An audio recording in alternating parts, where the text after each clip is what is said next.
సేపు దేవుని యొక్క వాక్యాన్ని మనము ధ్యానం చేయడానికి ప్రయత్నం చేద్దాం. ఈరోజు దేవుడు మనకిచ్చిన వాక్య భాగము పరమగీతముల గ్రంథము 1వ అధ్యాయము 8-9 వచనాలు. నారీమణి సుందరి, అది నీకు తెలియకపోయినా మందల అడుగు జాడలను బట్టి నీవు పొమ్ము, మంద కాపరుల గుడారముల యొద్ద నీ మేక పిల్లలను మేపము. నా ప్రియురాల, ఫరో యొక్క రథాశ్వములతో నిన్ను పోల్చెదను. హల్లెలూయా, హల్లెలూయా. చదవబడిన వాక్య భాగము పరమగీతముల గ్రంథములో నుంచి, కావ్య గ్రంథములో నుంచి రాయబడిన భాగాన్ని మనం చదువుకున్నాం. ఈ యొక్క పరమగీతముల గ్రంథం అనేది చాలా ప్రత్యేకమైనది. దీన్ని చదివేటప్పుడు పరిశుద్ధాత్ముని యొక్క సహాయముతో చదవటం అనేది చాలా అవసరమని గత 2-3 సార్లు నేను మీతో చెప్పడం జరిగింది. ఎందుకంటే అక్షరీకంగా మీరు చదివినప్పుడు ఇందులోని విషయాలు కొంచెం వల్గరగా మనకు అనిపిస్తూ ఉంటాయి. అక్షర సంబంధమైన జ్ఞానముతో దీన్ని అర్థం చేసుకోవాలి అని అంటే ఎవరు కూడా దీన్ని అర్థం చేసుకోలేరు. కానీ పరిశుద్ధాత్మ దేవుడు దీనిలో దాచి ఉంచిన సత్యాలను మనం తెలుసుకున్నప్పుడు మన ఆత్మీయ జీవితము మెరుగుపడడానికి, యేసు ప్రభు దగ్గరికి ఇంకా మనము సమీపముగా జీవించటానికి, ఆయన సన్నిధిలో నిలవబడ్డానికి ఈ యొక్క విషయాలనేవి చాలా మనకు అవసరమవుతాయి. హల్లెలూయా, హల్లెలూయా. రాత్రి నేను ఒక విషయం చెప్పాను. ఏంటి అంటే, ఆయన కొండెక్కి తనకిష్టమైన వారిని పిలవగా వారందరూ కూడా ఆయన యొద్దకు వచ్చారు. వారు ఎందుకని పిలిచాడు అని అంటే, తన యొద్ద ఉండుటకు, రెండవది దెయ్యముల మీద అధికారము కలిగి ఉండుటకు, మూడవది సువార్త ప్రకటించుటకు వారిని పిలిచాడు అని చెప్పినప్పుడు నేనేం చెప్పాను అని అంటే, ఆయనతో ఉండడం అంటే చాలా కష్టతరమైన పని. హల్లెలూయా. ఆయనతో ఉండడం అంటే ఎలాంటి పని అండి? అది చాలా కష్టతరమైన పని. ఎందుకనంటే మనము మనలాంటి వారితో ఉండటానికి చాలా ఇష్టపడతాం. అంటే అందులో ఎటువంటి సందేహం లేదు. మన ఇంట్లో మన అమ్మతో గాని, మన నాన్నతో గాని, లేకపోతే మన బంధువులతో గాని, మన సహోదరులతో గాని కలిసి నివసించడానికి పెద్ద ఆశ్చర్యం ఏమి లేదు. మనకి పెద్ద భారం ఏమి అనిపించదు. కానీ ఒక క్రొత్త అతిథితో లేకపోతే క్రొత్త వ్యక్తితో జీవించాలి అని అంటే ఆ వ్యక్తితో ఆ వ్యక్తి యొక్క స్వభావాన్ని అర్థం చేసుకోవడానికి కొంచెం ప్రయత్నం చేస్తాం. ఇది ఎప్పుడు జరుగుతుంది అని అంటే, చదువుకునే వాళ్ళు కాలేజీకి వెళ్ళినప్పుడు లేదా హాస్టల్కి వెళ్ళి జీవించాలనుకున్నప్పుడు ఒకే రూమ్లో 2-3 పెడుతూ ఉంటారు, లేకపోతే 4-5 పెడుతూ ఉంటారు. అలాంటి సందర్భంలో తమ స్నేహితులతో వారు స్నేహంగా ఉండాలి అని అంటే వారి స్వభావాన్ని బట్టి వీరు నడుచుకోవలసిన సందర్భం. హల్లెలూయా. ఇంటి దగ్గర అమ్మగారు, నాన్నగారు, సహోదరులతో ఉండినట్టుగా హాస్టల్లో ఉంటే బాగోదు. ఏమండి, నేను బైబిల్ కాలేజీలో చదివినప్పుడు ఆ యొక్క వాతావరణానికి అలవాటు పడడానికి కొంచెం సమయం పట్టింది. ఎందుకంటే మన వడ్డీలు మాట్లాడేటప్పుడు చాలా స్పీడ్గా మాట్లాడతాం కొన్ని విషయాలు. ఏమండి, మన వడ్డీలు మాట్లాడే భాష మనం ఉపయోగించినప్పుడు వాళ్ళు ఏమనుకుంటారంటే, నాతో ఉండే స్నేహితులు మొదట్లో కొంచెం నవ్వేవారు నేను మాట్లాడే భాషను బట్టి. ఎందుకంటే మన భాష ఎలా ఉంటుందంటే కొంచెం పల్లెటూరు భాష మనది. హల్లెలూయా. ఇప్పుడు నేను మాట్లాడుతున్న ఈ భాష మీకు అర్థమైపోద్ది. కానీ కొత్త వాళ్ళ దగ్గరికి వెళ్ళి మాట్లాడుతున్నప్పుడు చాలా జాగ్రత్తగా వెళ్ళి మాట్లాడాల్సిన సందర్భం. వాళ్ళు అర్థం చేసుకోవడానికి కొంచెం ఇబ్బంది పడుతూ ఉంటారు. నేను ఒకసారి మా స్నేహితుడికి, నాకు దావతేస్తుంది నీళ్ళు ఇవ్వా అని అన్నాను. ఆడ కొండ దగ్గర ఉన్నాడు. నాకు దావతేస్తుంది నీళ్ళు ఇవ్వా అన్నాడు. అంటే ఏంటి అన్నాడు. దావత వేయడం అంటే ఏంటి అని అన్నాడు. నాకు అర్థం కాలేదు. అప్పుడు నేను స్పష్టంగా, నాకు దాహముగా ఉన్నది, నాకు నీళ్లు కొంచెం ఇవ్వరా అని చెప్పేసి అన్నాను. అంటే దాహాన్ని మనం ఏమంటామంటే కొన్నిసార్లు దావత యాస చేస్తున్నానని చెప్పేసి అంటాం. అంటే యాస భాష మాట్లాడేస్తాం కొన్నిసార్లు. ఎందుకని విషయాన్ని చెప్తున్నానంటే, క్రొత్త ప్రదేశానికి వెళ్ళినప్పుడు, క్రొత్త వాళ్ళతో జీవిస్తున్నప్పుడు మన వేషం మారుద్ది, మన భాష మారుద్ది, మన ప్రవర్తన కూడా మారుతుంది. అలాగే యేసు ప్రభు పరలోకం నుంచి వచ్చినవాడు. ఆయనతో పాటు జీవించాలి అని అంటే, ఆయనతో పాటు నడవాలి అని అంటే, ఆయనతో పాటు మనం కలిసి స్నేహం చేయాలి అని అంటే గనక చాలా కష్టతరమైన పని. మన యొక్క స్వభావాన్ని మనం మార్చుకోవాలి. ఆయనకు అనుగుణంగా మనం జీవించాలి. ఆయన ఏదైతే చెప్తున్నాడో దాన్ని మనము అంగీకరించే విధంగా ఉండాలి. ఆ విధంగా దేవుడు మనల్ని పిలుచుకోవడం అనేది జరిగింది. ఈ విషయాన్నంతటినీ కూడా ఇక్కడ ఎందుకని చెప్పడం జరుగుతుంది అని అంటే, పరమగీతముల గ్రంథము అనేది సంఘము గురించి రాయబడిన గ్రంథం. హల్లెలూయా. ఇందులో షోలమతిని సంఘముతో పోల్చారు. మొదటి నుంచి కూడా ఈ విషయాన్ని మీతో చెప్తున్నారు. షోలమతిని సంఘంతో పోల్చారు. షోలమతికి సొలొమోనుకి మధ్యలో ఎంగేజ్మెంట్ జరిగింది. వాళ్ళిద్దరూ కూడా మాట్లాడుకోవడానికి ఉపయోగించే భాషని, లేకపోతే ఆ యొక్క పత్రికల్ని, లేకపోతే ఆ యొక్క కమ్యూనికేషన్ స్కిల్స్ అన్నిటినీ కూడా ఇక్కడ పెట్టడం అనేది జరిగింది. వాటి ద్వారా ఈరోజు చాలా విషయాలు మనం తెలుసుకోవడం అనేది జరుగుతుంది. హల్లెలూయా.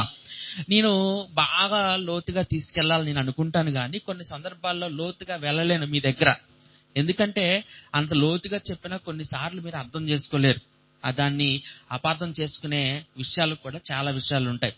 గత వారము నేనేం చెప్పాను అని మీకు అడిగితే ఎవరికైనా గుర్తుందా?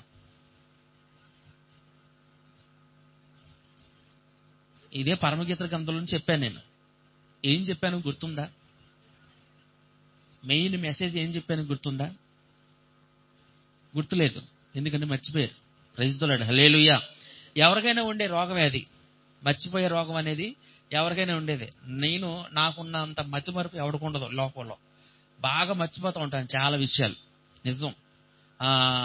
చాలా విషయాలు మర్చిపోయి ఇక వాటిని వదిలేసిన సందర్భాలు కూడా చాలా విషయాలు ఉన్నాయి. అంటే మరుపు అనేది సాధారణంగా మనిషికి ఉంటుంది, కానీ దేవుని యొక్క వాక్యం దగ్గరకు వచ్చేటప్పటికి మనం చాలా జాగ్రత్తగా ప్రవర్తించాల్సిన సందర్భం అన్నమాట. కొన్నిసారి నేను ఏం చెప్పాను అని అంటే, మంద కాపరుల గుడారముల యొద్ద నీ మేక పిల్లలను మేపుము అనంటే, ఆయన ఎక్కడ తన మందని మేపుతున్నాడు, ఏ మేత పెట్టి మేపుతున్నాడు అనే విషయాన్ని చెప్పాను. మొట్టమొదటిగా విశ్వాసము, రెండవది నిరీక్షణ, మూడోది ప్రేమ. విశ్వాసము, నిరీక్షణ, ప్రేమ, ఇవి ఎక్కడైతే ఉంటాయో అక్కడ తన మందని ఆయన మేపుతున్నాడు. ఆ మేపే గుడారముల అంటే మంద కాపురుల గుడారముల దగ్గరికి నీ మేక పిల్లలను కూడా తీసుకురా అని చెప్పి షోలమతితో దేవుడు మాట్లాడుతున్న సందర్భాన్ని మనం చదువుకోవడం అనేది జరిగింది. అయితే ఈ పరమగీతముల గ్రంథములో సొలొమోను షోలమతిని కొన్ని విషయాలతో పోల్చాడు. హల్లెలూయా. హల్లెలూయా. యెరూషలేము కుమార్తెలు షోలమతిని చూసి ఏమన్నారంటే, నువ్వు నల్లగా ఉన్నావు అని అన్నారు. నువ్వు నల్లగా ఉన్నావు, సొలొమోనుకి ఎక్కడ సరిపోతావు నువ్వు? సొలొమోను యొక్క సహవాసంలో నువ్వు ఎక్కడ ఉండగలుగుతావు? సొలొమోనుతో కలిసి నువ్వు ఎక్కడ పరిపాలించగలుగుతావు? సొలొమోను ఒక గొప్ప మహారాజుగా ఉన్నాడు. సొలొమోను ఒక గొప్ప జ్ఞానిగా ఉన్నాడు. సొలొమోను గొప్ప రాజ్యంలో పరిపాలకుడిగా ఉన్నాడు. నీవైతే ఇక్కడ ఇలాగ నల్లగా ఉన్నావు, మహారాణిలాగా నువ్వు ఎలా సరిపోతావు అని చెప్పేసి యెరూషలేము కుమార్తెలు తనతో మాట్లాడినప్పుడు షోలమతి చాలా బాధపడిపోయింది. నల్లని దానినని నన్ను చిన్న చూపులు చూడకుడి, నా సహోదరుడు నా మీద కోపించి నన్ను ద్రాక్ష తోటకు కావలి కత్తిగా ఉంచారు, నేను ఎండ తగిలిన దానను అని చెప్పి తన గురించి తాను వివరించిన సందర్భం. అయితే సొలొమోనికి షోలమతి వేరేలాగా కనబడుతుంది. హల్లెలూయా. సొలొమోనికి షోలమతి గురించిన పోలికలు పోలుస్తూ ఉన్నప్పుడు చాలా ఆశ్చర్యంగా అనిపిస్తుంది. ఆ పోలికల దగ్గర నుండి చాలా ఆత్మీయమైన పాఠాలు మనం తెలుసుకోవచ్చు. దేవుని నామానికి మహిమ కలుగును గాక. ఈ రోజు నేను ఎక్కువ సమయం మీతో చెప్పను గాని కొన్ని విషయాలు మాత్రమే చెప్తాను. ఇక్కడ 9వ వచనంలో ఆయన ఏమంటాడు అనంటే, నా ప్రియురాల ఫరో యొక్క రథాశ్వములతో నిన్ను పోల్చెదను అని అంటాడు. రథాశ్వము అంటే ఏంటి? అశ్వము అంటే ఏంటి? గుర్రం. హల్లెలూయా. రథాశ్వము అని అంటే రథము దగ్గరుండే గుర్రం. అశ్విని అనే పేరు విన్నారా? అశ్విని హెయిర్ ఆయిల్ తెలుసా మీకు? అశ్విని హెయిర్ ఆయిల్ తెలుసా? విన్నారా? ఎప్పుడైనా వినే ఉంటారు. ఇప్పటికీ కూడా ఉంటుంది, చాలా మంది వాడుతూ ఉంటారు. దాని అర్థం ఏమిటి అని అంటే, గుర్రాలకు ఉండే జుట్టులాగా అది చక్కగా ఉంటది అనమాట. ఎంత వేగంగా వెళ్ళినా కానీ ఆ జుట్టు పాడైపోదు అనే ఒక కాన్సెప్ట్ ని వాళ్ళు తీసుకొచ్చారు. అశ్విని అంటే గుర్రం. ఏమండి? రథాశ్వము అని అంటే గుర్రం. ఇక్కడ షోలమతిని సొలొమోను దేనితో పోలుస్తున్నాడంటే గుర్రంతో పోలుస్తున్నాడు. హల్లెలూయా. సొలొమోను స్థానంలో మనం యేసు ప్రభుని పెట్టుకుంటే, షోలమతి స్థానంలో మన సంఘాన్ని పెట్టుకుంటే, యేసు ప్రభు సంఘాన్ని దేనితో పోలుస్తున్నాడో తెలుసా? గుర్రంతో పోలుస్తున్నాడు. గుర్రం ఎలాగుంటుందండి? 4 కాళ్ళు ఉంటాయి, 2 కళ్ళు ఉంటాయి, 2 చెవులు ఉంటాయి. అని చెప్తారు ఎవరైనా. ఏమండి, గుర్రం యొక్క లక్షణాలు చాలా విచిత్రంగా ఉంటాయి, ఆశ్చర్యకరంగా ఉంటాయి. యోబు గ్రంథంలో దాని గురించిన విషయాలు, చాలా విషయాలు ఉంటాయి. 39 యోబు గ్రంథము 39వ అధ్యాయము 19వ వచనం నుంచి మనం చదువుకున్నట్లయితే గనక అక్కడ గుర్రం గురించి కొన్ని విషయాలు రాస్తారు. వాటి గురించి ధ్యానించి ఈ రోజు మన యొక్క విషయాన్ని మనం ముగించుకోవడానికి ప్రయత్నం చేద్దాం. గుర్రమునకు నీవు బలమునిచ్చితివా, జూలు వెంట్రుకలతో దాని మెడను కప్పితివా, మిడత వలె అది గంతులు వేయినట్లు చేయుదువా, దాని నాసికారంధ్ర ధ్వని భీకరము. హల్లెలూయా, హల్లెలూయా. గుర్రం ఎలాగుంటదండి? గుర్రం అనగానే మీకు ఏం గుర్తొస్తుంది ముందు? గుర్రం అనగానే మీకు ఏం గుర్తొస్తుంది ముందు? రేస్ అన్నావమ్మ నువ్వా? నాకు గ్రేస్ అన్నట్టు వినపడింది. నాకు గుర్రం అనగానే రేస్ గుర్తొస్తుంది కదా. రేస్ అంటే ఏంటి? పరుగు పందెం. హల్లెలూయా. అది పరిగెత్తినట్టుగా ఇంకెవరో పరిగెత్తలేరు. చిరుతపులి వేగంగా పరిగెత్తిద్దా? గుర్రం వేగంగా పరిగెత్తిద్దా? చిరుతపులే. ప్రపంచంలో అత్యంత వేగంగా పరిగెత్తే జంతువు ఏంటంటే చిరుతపులే. కానీ గుర్రం ఏంటంటే వేగంగా పరిగెత్తిద్ది, కానీ దాని వేగంలో మార్పు ఉండదు. ఎంత దూరమైనా సరే పరిగెత్తుకుంటూ వెళ్ళిపోద్ది. ఎక్కడా కూడా అది అలసిపోదు. హల్లెలూయా. ఎక్కడా కూడా అది అలసిపోదు. అందుకనే పూర్వం రాజులు యుద్ధం చేసేటప్పుడు గుర్రాన్ని వాడతారు.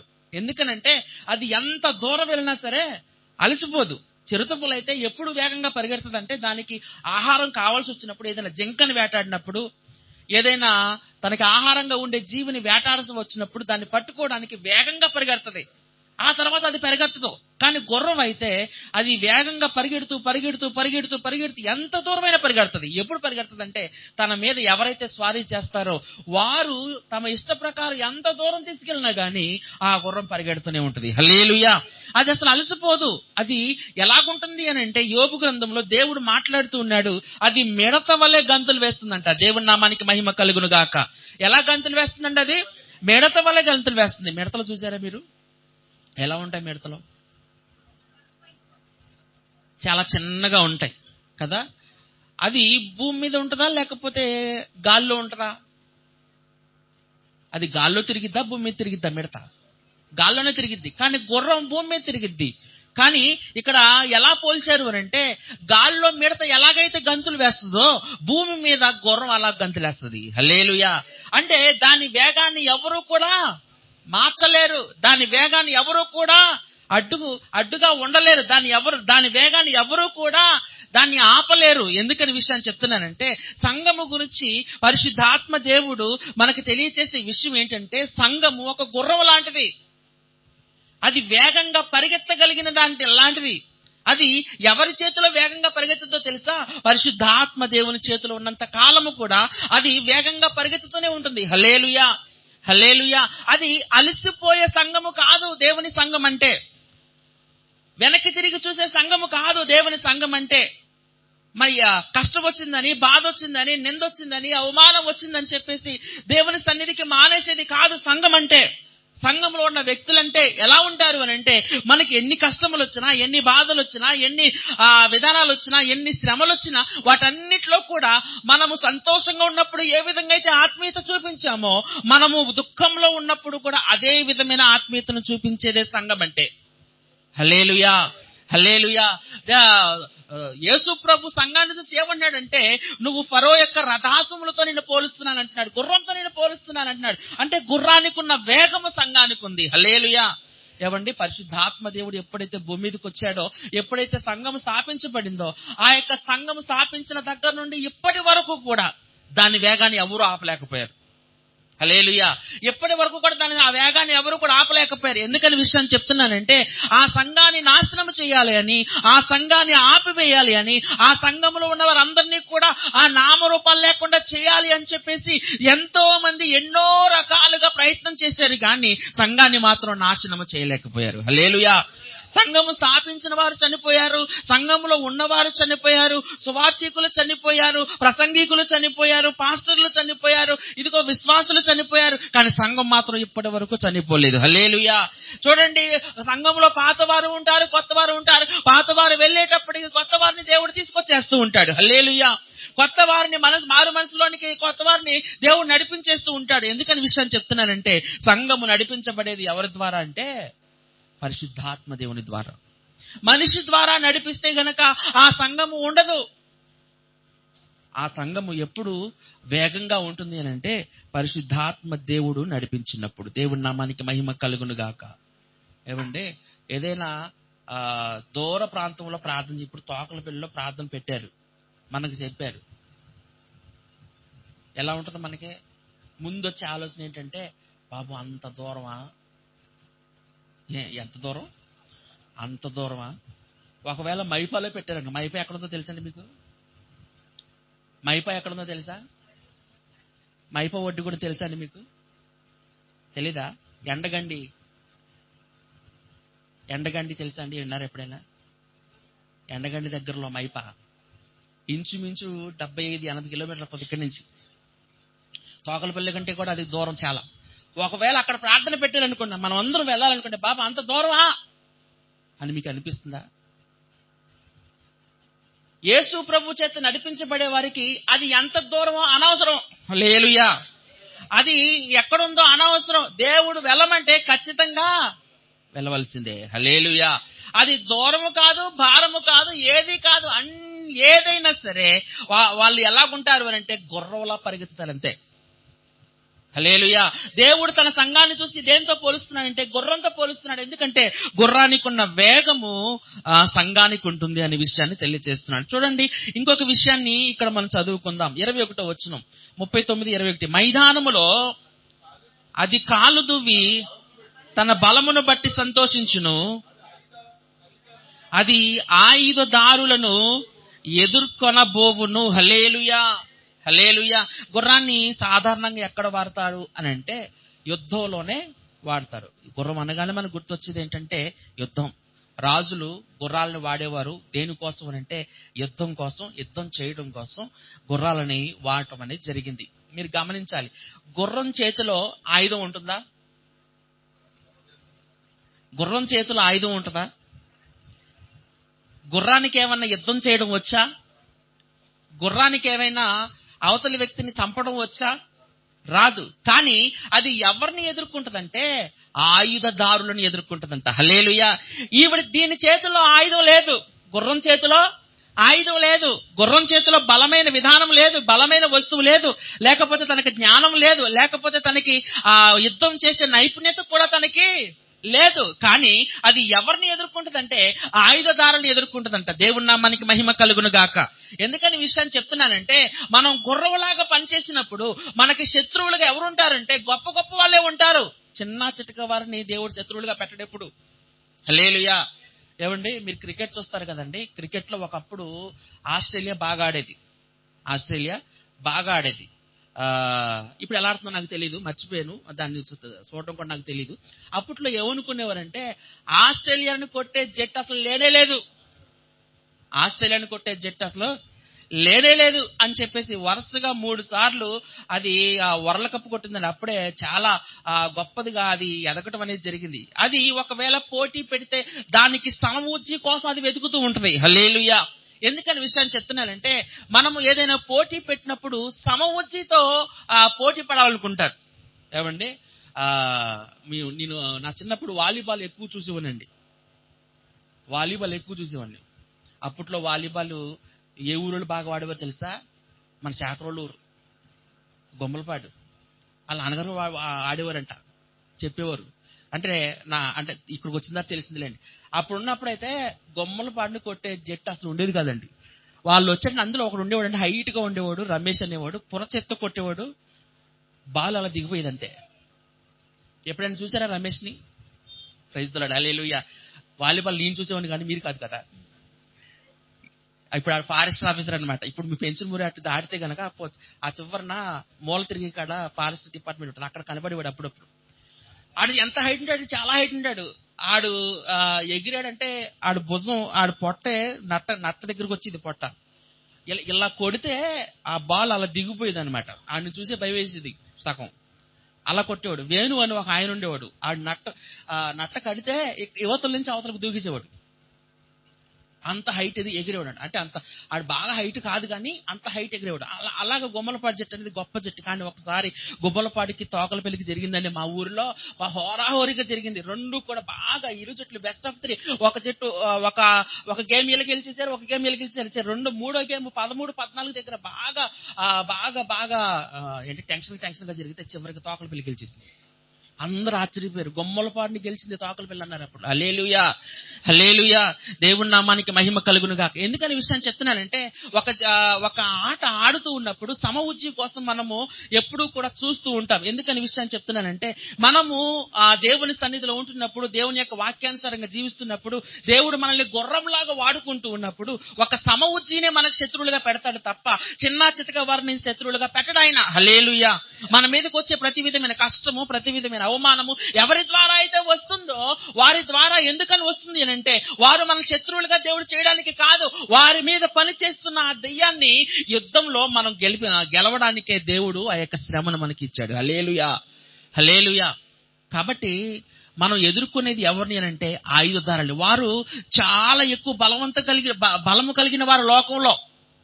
లోకంలో బలము కలిగిన వారు, లోకంలో జ్ఞానము కలిగిన వారు, లోకంలో పలుకుబడి కలిగిన వారే మనకు శత్రువులుగా ఉంటారు. మొన్న ఒకసారి నేను ఈ విషయం చెప్పుకుంటాను. జాన్ వెస్లీ గారు, Rajahmundry young holy team John Wesley గారు వాళ్ళ నాన్నగారి యొక్క సాక్ష్యాన్ని చెప్పినప్పుడు నాకు చాలా ఆశ్చర్యం వేసింది. ఏంటి అని అంటే వాళ్ళ నాన్నగారు విజయవాడలో ఉన్నప్పుడు ఒక రేడియో స్టేషన్ లో పనిచేసేవారు. అయితే ఆయన మారు మనసు పొందిన తర్వాత, ఆయన మారు మనసు పొందక ముందు తాగేవారు. ఆయన తాగడమే కాదు, ఆయన ఏ స్టేషన్ లో అయితే పనిచేస్తున్నారో ఆ మేనేజర్ గారికి కూడా ఈయనే తాగిచ్చేవాడంట. హల్లెలూయా. ఎందుకనంటే తాగేవాడికి, సినిమాకి వెళ్ళేవాడికి, వ్యభిచారం చేసేవాడికి తోడు కావాలి, ఒంటరిగా చేయలేరు ఏది కూడా. అదే ఈ విజయ్ కుమార్ గారు కూడా, అంటే జాన్ వెస్లీ గారు నాన్నగారి పేరు విజయ్ కుమార్ గారు, ఆయన ఏం చేశాడంటే ఆయన తాగడమే కాదు కానీ వాళ్ళ మేనేజర్ గారికి కూడా తాగిచ్చేవాడంట. అయితే ఒకరోజు ఈయన మారు మనసు పొందిన తర్వాత తాగుడు మానేయాలని డిసైడ్ అయిపోయాడు. అదే విషయాన్ని ఆ మేనేజర్ గారికి చెప్పాడు, ఇక్కడి నుంచి నేను తాగను అని చెప్పేసి. అంటే నువ్వు తాకపోయాలే, నాకు మాత్రం తీసుకురా అని చెప్పేసి మేనేజర్ గారు అంటే, నేను మీకు కూడా తీసుకురానండి, అది కూడా తప్పేనండి, అది కూడా పాపమేనండి అని చెప్పేసి ఆయన చెప్పినప్పుడు ఆయన ఏమన్నాడంటే, మేనేజర్ గారు ఒకవేళ రేపటి నుంచి నువ్వు నాకు తీసుకురాకపోతే గనక నిన్ను కడప ట్రాన్స్ఫర్ చేసేస్తానన్నాడట. ఎక్కడ ట్రాన్స్ఫర్ చేసేస్తాడు? కడప ట్రాన్స్ఫర్ చేసేస్తాడు అన్నాడంట. అంటే విజయవాడ నుంచి కడప వెళ్ళాలంటే కొంచెం కష్టమే. అయినా సరే ఈయన ఏమన్నాడంటే, మీరు ఏది చేసుకుంటే అది చేసుకోండి అని చెప్పేసి ఇంటికి వెళ్ళిపోయాడంట. హల్లెలూయా.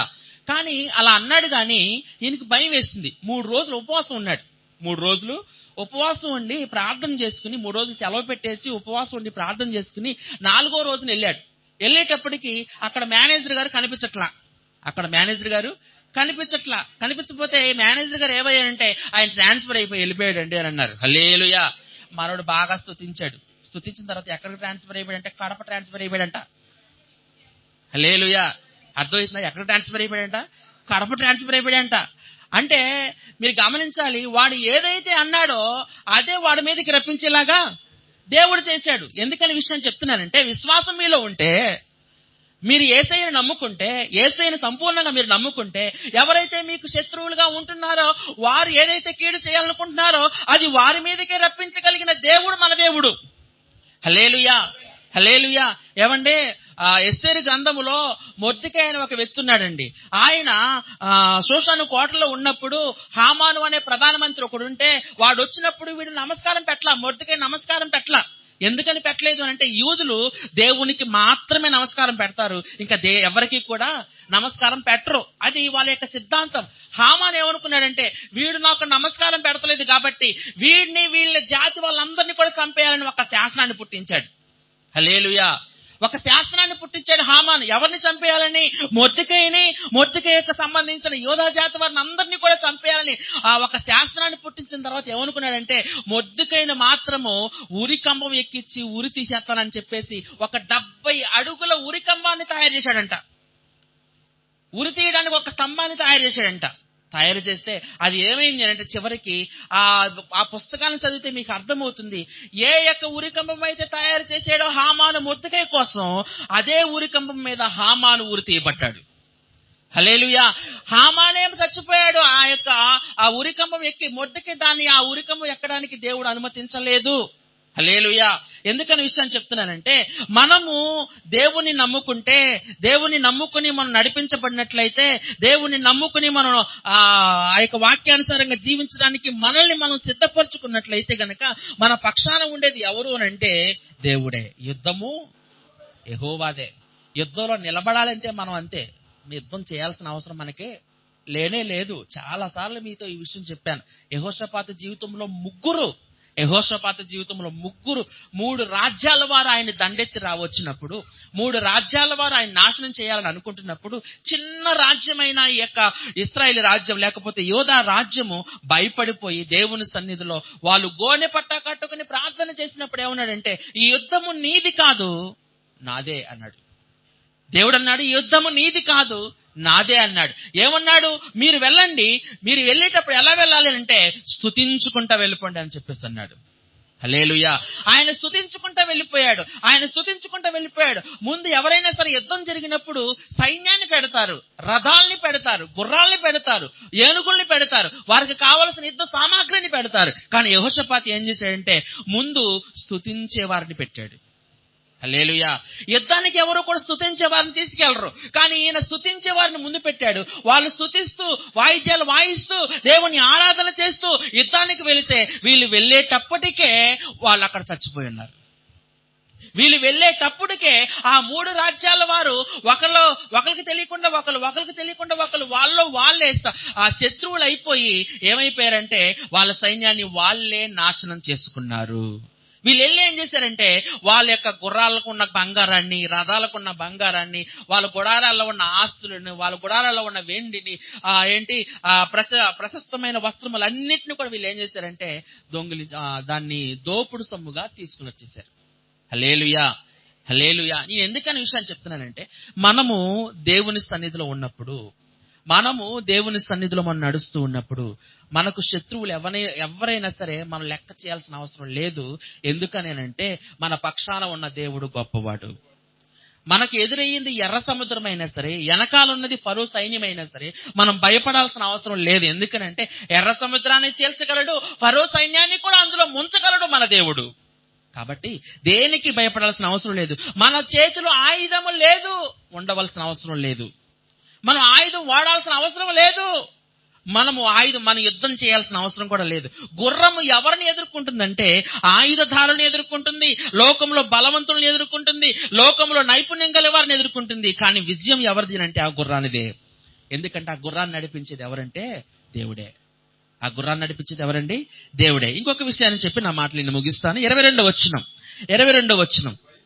5 భయము పుట్టించు దానిని వెక్కిరించి భీతి నొందకుండును, ఖడ్గమును చూచి వెనుకకు తిరగదు. హల్లెలూయా. భయము పుట్టించు దానిని ఏం చేస్తుందంట? అది వెక్కిరించి భీతి నొందకుంటది. ఏమంటే మీరు పిల్లొచ్చింది అనుకోండి, మీరు భయపడతారా? కుక్క వచ్చింది అనుకోండి, భయపడతారా? నక్క వచ్చింది అనుకోండి, భయపడతారా? పులి వచ్చింది అనుకోండి, ఎందుకు భయపడతారు? మీరు ఎందుకు నవ్వుతున్నారో తెలుసా? ఏడవలేక. ఎందుకనంటే పులి వచ్చినప్పుడు ఎవడైనా భయపడతాడు. మీరేంటే నేను కూడా భయపడతాను. ఇంత మాటలు చెప్పా, నేను కూడా భయపడాల్సిందే. పులి వచ్చినా సింహం వచ్చినా మనం ఏం చేస్తామంటే భయపడిపోతాం. ఇక్కడ ఏమంటున్నాడంటే దానికి భయం పుట్టించిన దానిని అది వెక్కిరిస్తుందంట. హల్లెలూయా. ఏంటి మనకు భయం పుట్టించేది?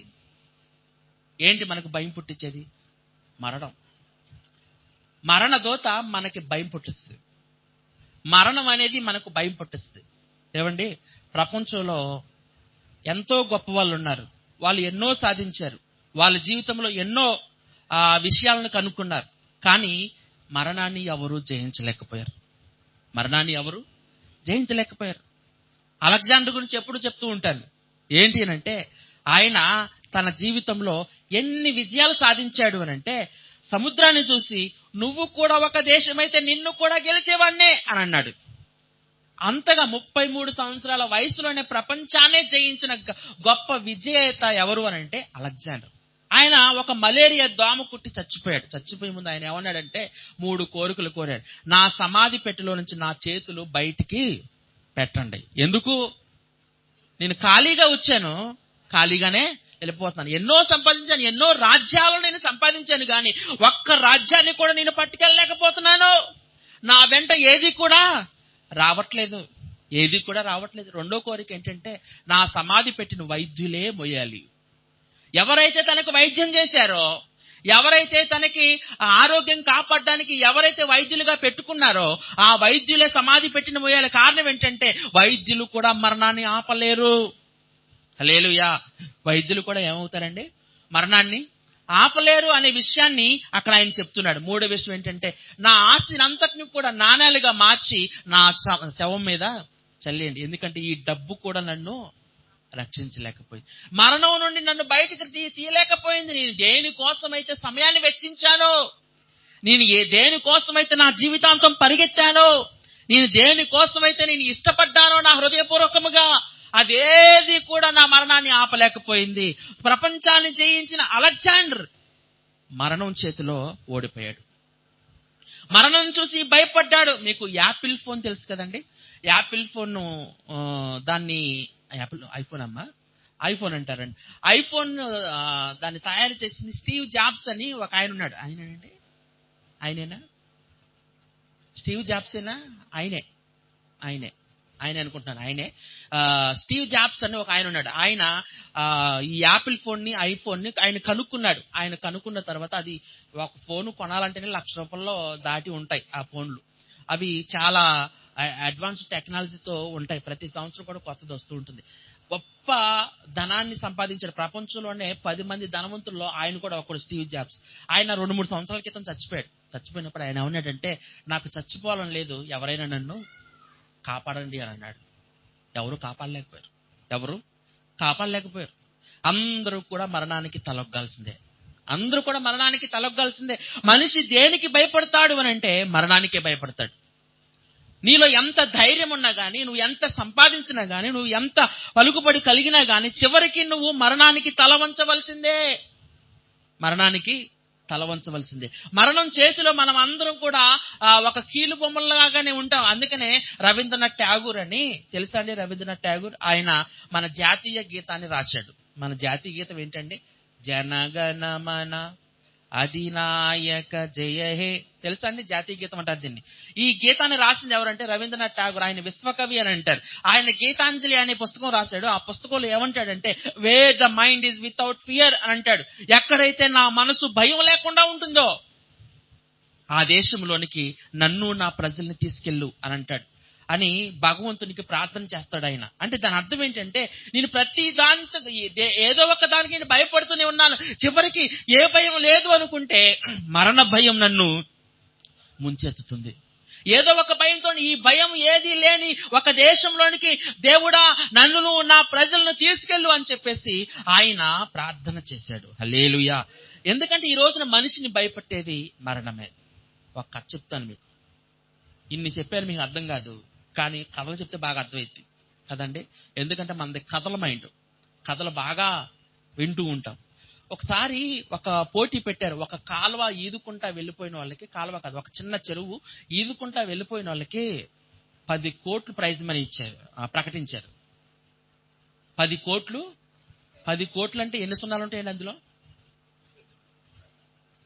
నాకు తెలీదు, మర్చిపోయాను. ఎన్నో ఉంటాయి మొత్తానికి. ఏమంటే సున్నాలు లెక్క పెట్టుకుంటూ ఉండాలి మనం. 10 కోట్ల ప్రైజ్ మనీ ప్రకటించారు. అందరూ ఆశ్చర్యంగా చూశారు. ఏంటి ఈ చిన్న చెరువును దాటడానికి 10 కోట్ల ప్రైజ్ మనీ, అదేంటి అని చెప్పేసి అందరూ ఆశ్చర్యపోయారు. అందరూ ఆశ్చర్యపోయి ఆ చెరువు దగ్గరికి వెళ్తే అప్పుడు ఒక టిస్ట్ చెప్పారు. ఏంటంటే, ఆ చెరువులో మొసళ్ళు ఉన్నాయి. ఆ చెరువులో ఏమున్నాయి? అది సంగతి. ఎవడన్నా వెళ్తాడా? మొసళ్ళు ఉండగా ఆ చెరువులోకి ఈదడానికి ఎవడన్నా వెళ్తాడా? బుద్ధున్నవాడు ఎవడెళ్ళాడు. కానీ ఒకడు వచ్చాడు. వచ్చి ఏమన్నాడంటే, అయ్యగారు నేను ఈదుతాను, ఈ యొక్క చెరువు ఈదేస్తాను, మొసలున్నా సరే ఈదేస్తాను, కానీ నేను నా పెంపుడు జంతువుని తీసుకెళ్తానన్నాడు. అనగానే వాళ్ళు ఏమన్నారంటే, ఈడే కాదు, ఈడు పెంపుడు జంతువులు కూడా మొసలుగా ఆహారంగా అయిపోతారు కోసం సరే వెళ్ళినా అని చెప్పేసి అన్నారు. పెంపుడు జంతువు అంటే మనం ఏమనుకుంటామంటే, పిల్లో, నక్కో, లేకపోతే కుక్కో, ఏ తొక్కో అనుకుంటాం మనం. ఆడేం తీసుకొచ్చాడంటే డైనోసార్ని తీసుకొచ్చాడు. ఏం తీసుకొచ్చాడు? ఆడికి ఎక్కడో డైనోసర్ కనిపించింది. ఈ డైనోసర్ చిన్నపిల్లగా ఉన్నప్పుడు కనిపించింది. దాన్ని పెంచాడు, అది పెద్దదైపోయింది డైనోసర్. అది వీడు మాట ఏంటంటే దాన్ని ఎక్కి వచ్చాడు. అది చెరువులోనికి అడుగు పెట్టగానే నీళ్ళన్నీ బయటకు వెళ్ళిపోయినాయి. హల్లెలూయా. నీళ్ళన్నీ బయటకు వెళ్ళిపోయి, ఆ నీళ్ళన్నీ బయటకు వెళ్ళిపోయినప్పుడు ఆ మొసళ్ళు కూడా బయటకు వెళ్ళిపోయి వీడు వెళ్ళిపోయి ఆ 10 కోట్ల ప్రైజ్ మని తీసుకుని వచ్చాడు. హల్లెలూయా. ఎందుకని విషయం చెప్తున్నానంటే, మనిషి ప్రతి దానికి భయపడతాడు, మరణానికి ఎక్కువగా భయపడతాడు. ఆ ముసళ్ళు మరణం అయితే నీ దేవుడు డైనోసర్లు అంటాడు. హల్లెలూయా. మరణాన్ని కూడా భయపెట్టగలడాయన, మరణాన్ని కూడా తీసివేయగలడాయన, మరణ భయాన్ని కూడా తీసివేయగలడాయన. ఒకప్పుడు క్రైస్తవులందరినీ కూడా హింసించుకుంటూ చంపుకుంటూ, ఇదిగో దేవుని నామాన్ని దూషిస్తున్నారు మీరు అని చెప్పేసి వాళ్ళందరినీ కూడా చంపుకుంటూ వెళ్ళిపోయిన సౌలు పౌలుగా మారిన తర్వాత ఏమంటాడు అని అంటే, ఇదిగో నేను చచ్చిపోతున్నాను, నాకు చాలా సంతోషంగా ఉంది, నీతి కిరీటము నా కొరకు ఉంచబడి ఉన్నది, ఇదిగో నా వల్ల ఎదురు చూసి వారందరికీ కూడా దేవుడు ఆ నీతి కిరీటాన్ని ఇవ్వబోతున్నాడు అని చెప్పేసి తను మరణిస్తూ ఉన్నా సరే తను సంతోషంగా వెళ్ళిపోయిన సందర్భం. హల్లెలూయా. స్టెఫను తన జీవితంలో చివరి జీవితంలో ఏమంటాడు, అందరూ కూడా ఆయన రాళ్లతో కొట్టి చంపుతూ ఉన్నారు, అందరూ కూడా ఆయన రాళ్లతో కొట్టి అవమానిస్తూ ఉన్నప్పుడు, ఆయన రక్తము కారుతూ ఉన్నప్పుడు, ఆయన శ్వాస ఆగిపోతూ ఉన్నప్పుడు చివరిగా ఏమన్నాడంటే, ఇదిగో మనుష్య కుమారుడు నాకు కనబడుతున్నాడు, ఇప్పుడు నేను పరలోకం వెళ్ళిపోతున్నాను అని చెప్పేసి అన్నాడు. హల్లెలూయా. మరణం కూడా ఆయన వాళ్ళని భయపెట్టలేకపోయింది. నేను బైబిల్లోని విషయాలే కాదు, మీరు సంఘ చరిత్ర చదివితే మొదట్లో ఆదిమ సంఘములో ఎంతో మంది ఇలాగా హతసాక్షులుగా మారిపోయిన వారు ఉన్నారు. యాకోబు పత్రిక రాసిన వ్యక్తి ఉన్నాడు. ఆయన ఎవరు అంటే ప్రభు యొక్క సహోదరుడు. ప్రభుకి అంటే యేసు ప్రభు మరియమ్మకు పుట్టిన తర్వాత మరియమ్మకిని యేసేపుకి ఇంకా 3-4 పుట్టారు. అందులో మొదటి వ్యక్తి ఎవరు అంటే యాకోబు. అంటే మరియమ్మకి యేసేపుకి పుట్టిన మొదటి వ్యక్తి ఎవరంటే యాకోబు. అయితే ఆ యాకోబు బ్రతికున్న యేసు ప్రభు భూమి మీద పరిచయం చేసినప్పుడు ఆయన మారు మనసు పొందలేదు, కానీ మరణించి తిరిగి లేచిన తర్వాత ఆయన మారు మనసు పొందాడు, సంఘానికి నాయకుడయ్యాడు. ఆయన చివరి దశలో ఆయన ఏం చేశారు అని అంటే, ఎక్కడైతే దేవాలయం ఉందో ఆ దేవాలయం చివరి వరకు తీసుకెళ్లిపోయి అక్కడి నుంచి తోసేస్తే ఆయన కాళ్ళు ఇరిగిపోయాయి. కాళ్ళు ఇరిగిపోతే ఎలా ఉంటుందండి, ఆ బాధ ఎలా ఉంటుంది? అయినా సరే ఆయన ఏం చేశాడంటే, నా కాళ్ళు ఇరిగిపోయినా కానీ నా దేవుని నేను స్తుతిస్తూనే ఉంటాను, నా దేవుని దగ్గరికి వెళ్ళిపోతున్నానని చెప్పేసి పాటలు పాడాడే తప్ప ఏమాత్రం కూడా వెనక్కి తిరగలేదు. ఇంకా అతను బతికే ఉన్నాడని చెప్పేసి ఆ తల మీద భయంకరంగా కొట్టి కొట్టి కొట్టి ఆయన చంపేశారు. హల్లెలూయా. హల్లెలూయా. ఎందుకని విషయం చెప్తున్నానంటే, మరణము కూడా వాళ్ళని భయపెట్టలేకపోయింది. కారణం ఏంటంటే, మరణాన్ని జయించిన దేవుడు వాళ్ళతో ఉన్నాడు. మరణాన్ని జయించిన దేవుడు వాళ్ళతో ఉన్నాడు కాబట్టి వాళ్ళు ఆ మరణానికి కూడా భయపడలేదు. చూడండి ఇక్కడ రాయబడిన మాట, ఆ గుర్రం ఎలాంటిది అంటే అది భయము పుట్టించిన దాన్ని కూడా వెక్కిరిస్తుంది. హల్లెలూయా. ఏమండి, ఈ రోజున ఎవరైనా చనిపోతే వెంటనే మనం ఏమనుకుంటాం అంటే చర్చికి వెళ్ళకూడదు, మైలు చర్చికి వెళ్తే శవం ఊళ్ళో ఉండగా మనం చర్చికి వెళ్ళకూడదు అనుకుంటారు. మన కుటుంబంలో ఎవరైనా చచ్చిపోతే మనం చర్చికి వెళ్ళకూడదు అనుకుంటారు. ఇంకా మరణ భయంతోనే ఉంటాం మనం. ఆ మరణం వలన వచ్చిన మైలుతోనే మనం ఇంకా బాధపడిపోతూ ఉన్నాం. మరణ భయాన్ని ఎప్పుడో దేవుడు తీసేశాడు, మరణాన్ని ఎప్పుడో దేవుడు తీసేశాడు. అంటే మరణం రాదని నేను అంటలేదు, మరణం వచ్చినా కానీ దాని గురించి మనం భయపడం. మరణ భయం అనేది ఇంకా ఉండదు. మరణం అనేది కేవలం మనం పరలోకం వెళ్ళడానికి ఒక దారి మాత్రమే అనే విషయాన్ని దేవుడు మనకు జ్ఞాపకం చేస్తున్నాడు. హల్లెలూయా. దేవుడు తన సంఘాన్ని చూసి ఏమంటున్నాడు అని అంటే, ఫరో రథాశ్వములతో నిన్ను పోలుస్తున్నాను అంటున్నాడు. సంఘం ఎలాంటిది అంటే, ఒక గుర్రానికి ఏ విధమైన వేగం ఉంటుందో సంఘానికి ఆ విధమైన వేగం ఉంటుంది. అది దానికి బద్ధకం ఉండదు, దానికి నిద్రమత్తు ఎక్కువగా ఉండదు, లేకపోతే లోకంలో ఉన్న వస్తువుల మీద అది ఆధారపడదు. తన మీద ఎవరైతే ఎక్కి స్వారీ చేస్తున్నారో తన యజమాని ఎవరో ఆ యజమాని ఏ వేగంతో వెళ్ళమంటే ఆ వేగంతోనే ఆ గుర్రం వెళ్తుంది. అదే విధంగా ఆ గుర్రం ఎలాంటిది అంటే తనకు భయము పుట్టించిన దానినే వెక్కిరించేదిగా ఉంటుంది. అంటే ఏదైతే తనకు భయం పుట్టిస్తుందో దానినే వెక్కిరించే విధంగా అది ఉంటుంది. అదేవిధంగా అది ఎవరిని ఎదుర్కొంటుందంటే ఆయుధదారులను ఎదుర్కొంటుంది.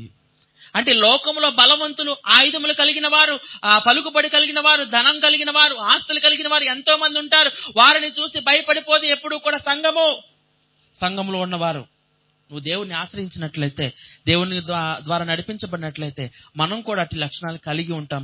అట్టి లక్షణాలు మనం కలిగి ఉండాలని దేవుడు కోరుకుంటున్నాడు. ఇటు మాటల చేత మనం అందరూ కూడా దీవింపబడదుము గాక. అందరూ కూడా మోకరించండి, ప్రార్థన చేసుకుందాం.